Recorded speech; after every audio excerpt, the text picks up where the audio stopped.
kita rasakan bahwa piston benar-benar berada di titik paling tertinggi sambil diputar sedikit-sedikit Pak ya. Nanti akan terasa karena ini ujung obeng menyentuh ke bagian piston. Nah, sambil diputar untuk bagian magnetnya agar posisi si piston berada di titik paling tertinggi. Nah, ini harus ahli rasa Pak ya.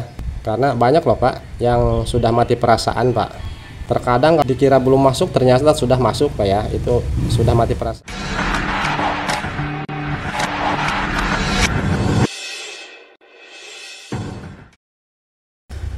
Assalamualaikum warahmatullahi wabarakatuh. Selamat siang untuk seluruh teman-teman pemirsa dimanapun kalian berada.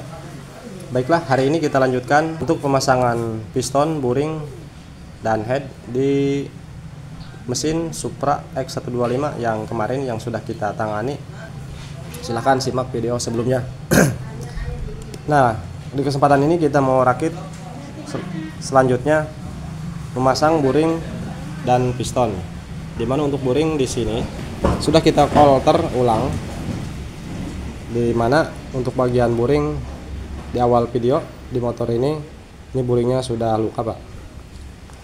Kita ambil di ukuran oversize di 50. Kalau misalkan diambil kita di ukuran 25, dikhawatirkan luka yang sudah tercipta di boring masih tersisa, makanya kita ambil di ukuran 50. Langkah pertama, kita susun terlebih dahulu bagian ring, kita pasang ke piston untuk ringnya.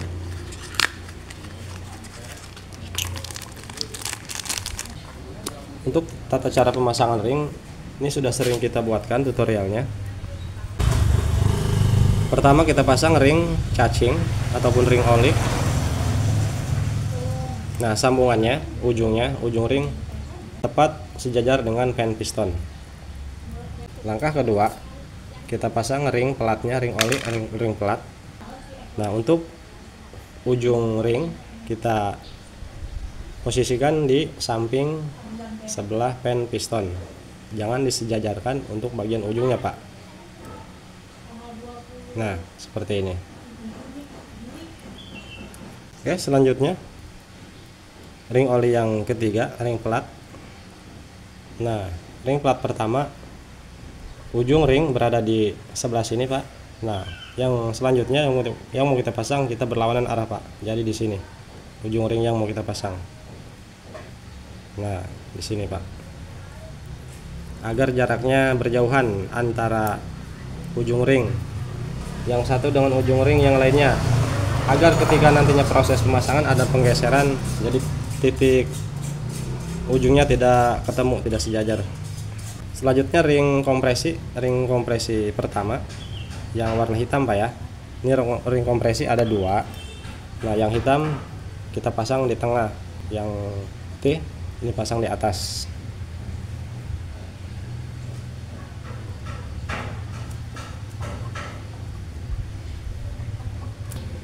Terakhir ring kompresi.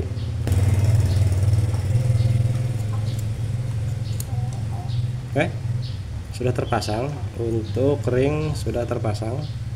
Untuk cara saya pemasangan piston ke bagian buring, ini kita pasang terlebih dahulu ataupun kita masukkan terlebih dahulu ke bagian buring sebelum kita pasang ke bagian pistonnya Pak. Dimana untuk pada umumnya teman-teman mekanik, untuk pemasangan piston ini dipasang dulu ke stang Pak ya. Nah, namun untuk cara saya, ini versi saya Pak, untuk memudahkan memasukkan piston ke bagian linernya, kita pasang ataupun kita masukkan terlebih dahulu untuk piston. Oke. Tentunya untuk menjaga dimana ring yang sudah kita susun sedemikian rupa, ketika proses memasukkan ke bagian liner ataupun ke boring, kalau misalkan pistonnya sudah berada di stang, maka besar kemungkinan ring akan ada pergeseran ketika proses memasukkannya. Jadi untuk lebih mudahnya, agar tidak mengalami perubahan, ring yang sudah kita susun kita pasang terlebih dahulu seperti ini, kita masukkan. Nah, untuk perhatikan ini ada di atas. Untuk lebih tepatnya kita ukur menggunakan sigmat dari pen piston ke punggung piston, kedua punggung piston, dimana jarak yang lebih jauh ke punggung piston itu berada di atas. Oke. Sekarang kita pasang di atas.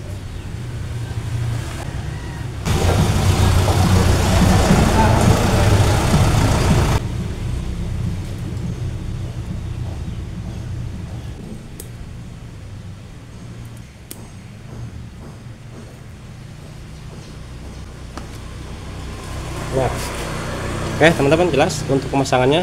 Untuk cara saya seperti ini, kita masukkan sebagian untuk ringnya ke liner sampai mentok untuk pen piston ke bagian linernya Pak. Oke, seperti ini dulu, lalu kita baru pasang ke stang pistonnya. Kita pasang dulu untuk packing.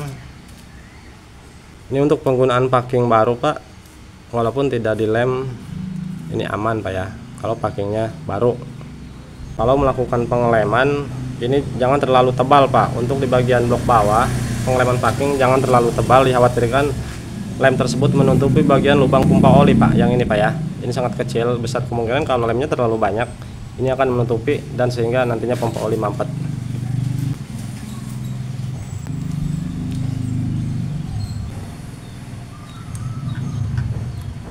Bagian pengunci klip pen piston ini pasang dulu Pak ya, sebelah kanan pasang dulu.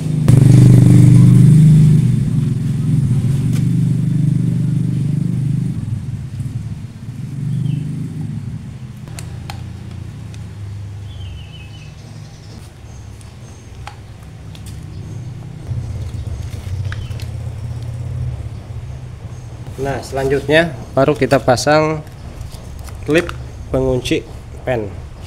Wow.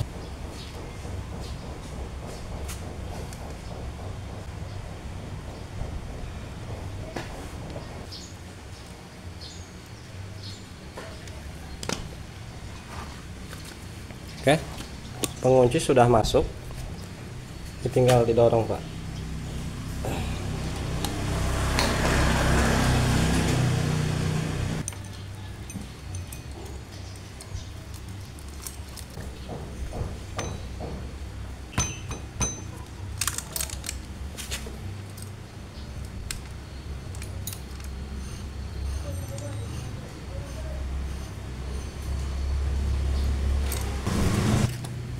Nah, untuk proses pemasangan packing di head, karena ini ruang bakar Pak, kita gunakan lem untuk menjaga agar tidak terjadi kebocoran.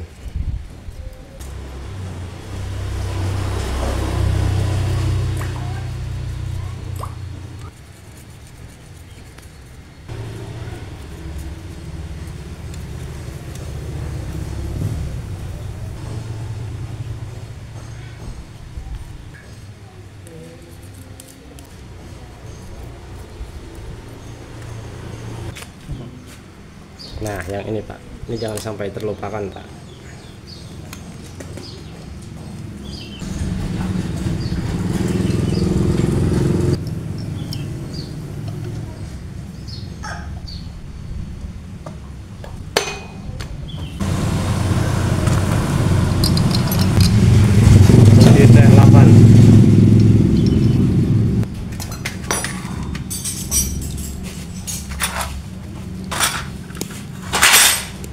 Nah, perhatikan untuk pemasangan bagian baut keempat baut ini Pak ya. Baut apa namanya Pak? Saya kurang tahu. Nah, keempatnya ini memiliki sebuah ring, di mana untuk salah satu ring ada yang beda Pak. Tuh, ring yang 3 ini besi Pak ya, di mana yang satu ini tembaga Pak, agak kuning. Nah, yang tembaga ini pasang di bawah Pak ya, sebelah kanan mesin paling bawah, karena ini alur pompa oli menuju ke sini untuk menjaga oli tidak bocor lewat area ini Pak. Oke.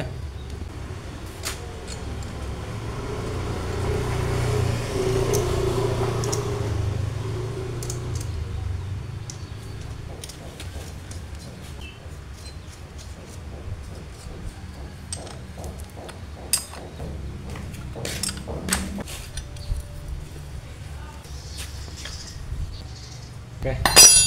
Untuk seluruh perangkat bagian buring, piston dan bagian head di sini sudah terpasang semuanya. Nah, sebelumnya ini sudah kita pasang untuk dalaman komponen yang berada di head. Sudah kita skur dan kita ganti seal clamp-nya, namun mohon maaf tidak sempat kita videokan. Langkah selanjutnya setelah seperti ini, kita topkan Pak. Kita pasang rantai keteng ke bagian knocknya, namun sebelum dipasang karena tonjokan ketengnya sudah dipasang di sini, ini kita putar Pak. Kita kendorkan agar rantai keteng bisa menepi ataupun sampai ke bagian gigi knock. Kita putar searah putaran jarum jam. gunakan obeng min seperti ini. Setelah mentok, lalu baru dipasang gigi noknya. Nah, sebelum pasang gigi nok, pertama pastikan untuk bagian nok ini harus bergerak bebas, Pak. Nah, harus berada di antara klep in dan X ini dalam keadaan tertutup keduanya, Pak ya.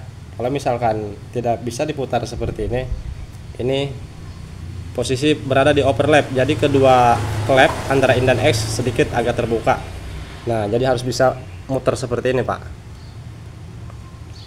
Ini ada dekompresi, Pak, agak berat. Nah, oke, harus bisa gerak seperti ini.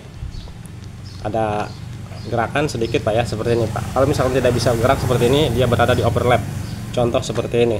Tuh, ini keras, tidak bisa muter. Jadi posisikan seperti tadi. Nah, seperti ini. Oke. Lurus seperti ini untuk kedua baut. Selanjutnya kita cari titik top ataupun TMA. Jadi untuk bagian piston ini harus berada di titik paling atas, di titik tertinggi. Nah, pada umumnya untuk pengotopan ataupun untuk mencari TMA, biasanya rata-rata, Pak ya, umumnya kita melihat ataupun acuannya dari bak sebelah magnet, dari lubang magnet, Pak ya. Nah, pada umumnya kita melihat untuk menentukan titik top ataupun TMA melihat dari bak magnet, melihat dari lubang ini, Pak. Oke, untuk mencari huruf T di bagian magnetnya. Wah, karatan, Pak, magnetnya, Pak. Mana T? Nah, ini T, Pak. Ini agak karatan. Nah, biasanya mencari huruf T agar pas di bagian bak magnet di lubang ini, karena ini bak magnetnya belum dipasang. Nah, untuk cara pengotopannya, Pak, dengan keadaan posisi terbuka seperti ini, kita acuannya jangan ke titik top, jangan ke huruf T, Pak ya, jangan mengacunya kepada huruf T karena untuk bak magnetnya belum terpasang. Nah, caranya untuk mencari letak piston berada di titik paling atas, kita mengacunya ke bagian lubang, Pak, lubang busi. Contohnya seperti ini, Pak ya. Nah, ini businya belum dipasang. Nah, ini lubang busi. Kita perlu bantuan alat penghubung untuk memasukkan, untuk meraba si piston. Nah, gunakan obeng seperti ini, obeng kecil. Nah, kita masukkan seperti ini, lalu kita pegang, Pak ya. Ntar kita posisikan kameranya. Kita pegang seperti ini. Lalu untuk bagian keras sambil diputar, Pak. Sambil diputar dan kita rasakan di sini, Pak. Ini harus ahli perasaan, Pak ya. Ini harus ahli rasa. Kita rasakan bahwa piston benar-benar berada di titik paling tertinggi sambil diputar sedikit-sedikit, Pak ya.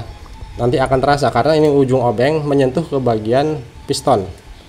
Nah, sambil diputar untuk bagian magnetnya ataupun keras. Kalau misalkan kita putar, dia turun ke bawah, kita putar balik, Pak, agar posisi si piston berada di titik paling tertinggi. Nah, ini harus ahli rasa, Pak ya, karena banyak loh, Pak, yang sudah mati perasaan, Pak. Terkadang kalau yang sudah mati perasaan, orang yang sudah mati perasaan dikira belum masuk, ternyata sudah masuk, Pak ya, itu sudah mati perasaan. Nah, jadi kita raba, kita rasa. Ini karena tidak bisa diperlihatkan, Pak ya, karena ada di dalam. Nah, ini sudah di titik paling tertinggi, Pak. Ini sudah berada di titik paling tertinggi untuk piston. Oh, kelihatan sedikit, Pak ya, piston sudah berada di titik paling tertinggi. Ini dinyatakan ataupun sudah dipastikan piston sudah berada di paling atas, Pak, sudah di top. Baru sekarang kita pasang untuk rantai ketengnya. Nah, perhatikan di bagian gigi noknya.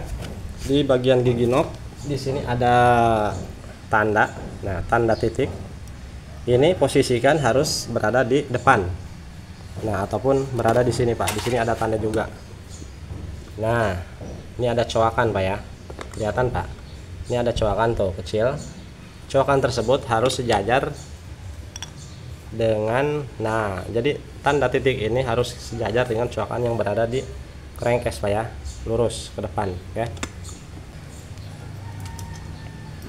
Ini untuk pemula saja, Pak ya. Untuk yang pemula yang sudah sering bongkar-bongkar, Pak, ini sudah paham pasti, Pak, untuk proses pengotopan.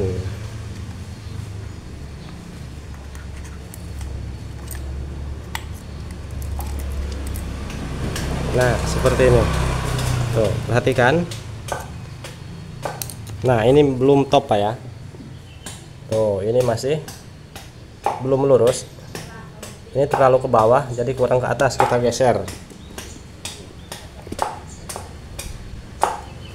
Kita geser kembali satu mata Pak ya, satu mata rantai. Nah sini sudah pas Pak, tuh di sini sudah lurus. Kalau misalkan kalian pengetopan sulit untuk meluruskan bagian titik yang berada gigi nok dengan colokan yang berada di head, sulit untuk disejajarkan, kalian ambil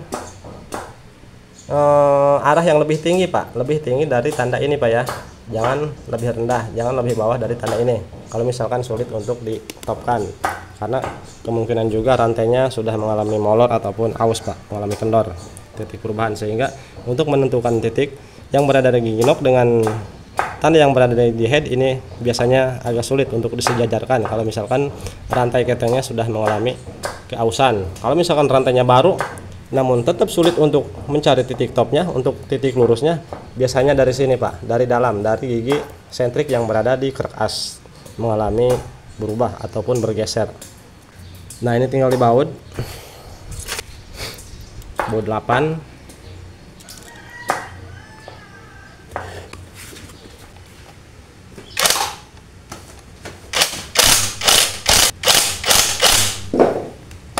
Selanjutnya untuk bagian tonjokan keteng ini kita putar balik, putar balik berlawanan arah putaran jarum jam. Nah, untuk mengencangkan bagian rantai keteng. Nah ini sudah selesai Pak, ini sudah selesai, tinggal proses penyetelan bagian klep. Nah untuk di jenis Karisma ataupun Supra X125 Bapak Ibu ya, ini untuk penyetelan klep ini harus secara bertahap, maksudnya Pak ya, secara bertahap, dimana kita sering menemukan, kita juga belum paham, belum tahu, ini harus secara bertahap dikarenakan kenapa? Kita sering mengalami setelah kita setting rapat untuk kedua klep Pak ya, dimana setelah mendapatkan daya putaran di si mesin ini biasanya sering renggang sendiri Pak, bukan berarti untuk bagian murnya ini kendor Pak ya, kendor sendiri, namun kita juga belum tahu saat kita setting rapat kedua klep setelah mesin dinyalakan ataupun setelah mendapatkan putaran dari area komponen mesin ini sering berubah Pak, sering berubah menjadi renggang. Makanya setelah kita setting rapat misalkan, karena untuk jenis Supra 125 ataupun Karisma ini penyetelan bagian klep harus benar-benar rapat. Karena kalau misalkan renggang saja sedikit biasanya muncul suara ngelitik Pak ya, jadi harus rapat. Nah dimana kalau sudah rapat mesin sudah dinyalakan ataupun sudah mendapat putaran ataupun gerakan, ini cek ulang, biasanya sering kendor lagi Pak. Bukan berarti murnya kendor sendiri, namun kita tidak tahu apakah ada masalah dari noknya ataupun gimana, karena kita tidak terlalu mencari letak penyebabnya. Yang jelas ketika sudah disetting rapat mesin dinyalakan kendor kembali, ininya renggang kembali, kita setting ulang. Jadi tidak cukup satu kali untuk penyetingan bagian klep di jenis Supra X125 ataupun Karisma. Namun barangkali teman-teman yang sudah berpengalaman tahu teknik untuk penyetingan klep agar tidak berulang-ulang kali penyetingan klep kembali. Oke. Nah untuk proses penyetingan klepnya ini kalian bisa gunakan puller Pak ya, puller untuk penyetingan klep in dan X untuk standar pabriknya Pak ya, bisa kalian rapatkan, bisa kalian renggangkan sesuai dengan kebutuhan dan selera. Oke, ini akan kita skip untuk proses penyetingan klep. Nanti setelah penyetingan klep dan semuanya sudah terpasang, kita naikkan, pasang mesinnya ke rangkanya dan kita lihat hasilnya, apakah suaranya sudah hilang dari kasarnya, apakah masih kelotok-kelotok seperti di video sebelumnya.